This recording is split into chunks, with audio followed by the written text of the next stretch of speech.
Picture it, 1965. America's grappling with the civil rights movement. Change is in the air, but so is tension. Enter stage left, the Moynihan Report. This wasn't your grandma's boring government report. This report was about to spill the tea on race relations in America. And honey, it was about to get awkward. The report's mission? To explain why, despite some progress, the economic gap between black and white Americans wasn't budging. Spoiler alert, the report's answer is a doozy.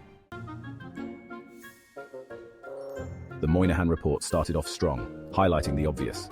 Slavery was bad, Jim Crow was worse, and black families were still feeling the effects. So far, so good, right? Then it took a hard left turn into a sociological ditch. The report claimed that the real problem wasn't centuries of systemic racism, but the breakdown of the black family. Apparently, black families were just too messed up to succeed. Who knew, right? Moynihan wasn't content with just pointing out this so-called breakdown. He decided to give it a catchy name, the Tangle of Pathology. This wasn't just a family issue, it was a full-blown epidemic of dysfunction.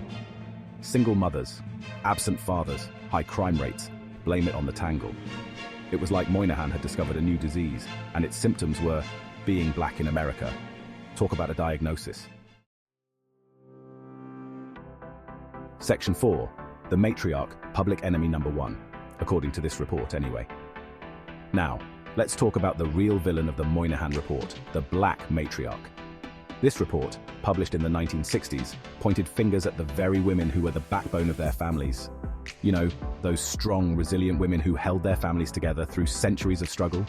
They were the ones who kept the community afloat, despite systemic oppression and countless challenges. Yeah, according to Moynihan, they were the problem. Their strength, their independence. It was seen as a threat to the traditional family structure. It was emasculating black men and creating a cycle of dependency. The report suggested that the matriarchal structure was the root cause of many social issues within the black community. Because clearly, the reason black men weren't thriving was because black women were too awesome.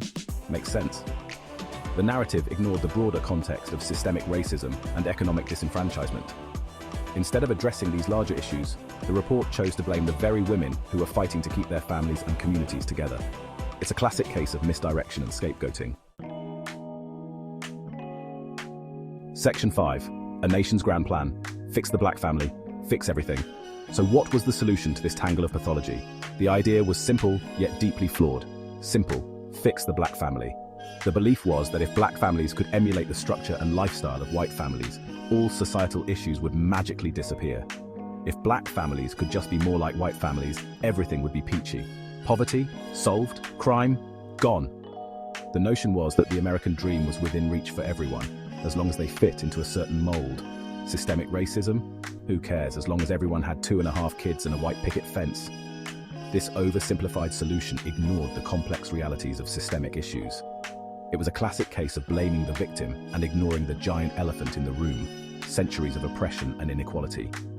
The focus on family structure diverted attention from the real issues, like economic disparity, educational inequities, and institutional racism. The narrative was convenient, but dangerously misleading, offering a false sense of resolution while the root causes of inequality remained unaddressed. Section 6. Moynihan's Legacy, a timeless reminder to read between the lines. The Moynihan Report was controversial in 1965, and guess what? It's still controversial today. This document, officially titled The Negro Family, The Case for National Action, sparked intense debates and continues to be a hot topic in discussions about race, family structure, and social policy. Some argue that Moynihan's heart was in the right place, he just wanted to help. They believe he aimed to highlight the struggles of African American families and push for policies that would provide support and uplift these communities.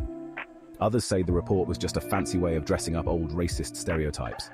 They argue that it unfairly blamed the victims of systemic racism for their own hardships, perpetuating harmful myths about African American families and their supposed dysfunction. Whatever your take, one thing's for sure. The Moynihan Report is a stark reminder that even with the best intentions, sometimes we miss the mark.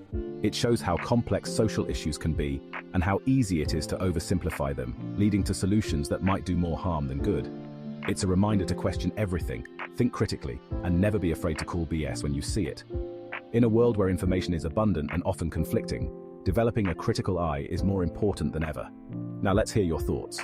How do you interpret the legacy of the Moynihan Report? Do you see it as a well-intentioned but flawed attempt to address social issues, or as a document that reinforced damaging stereotypes?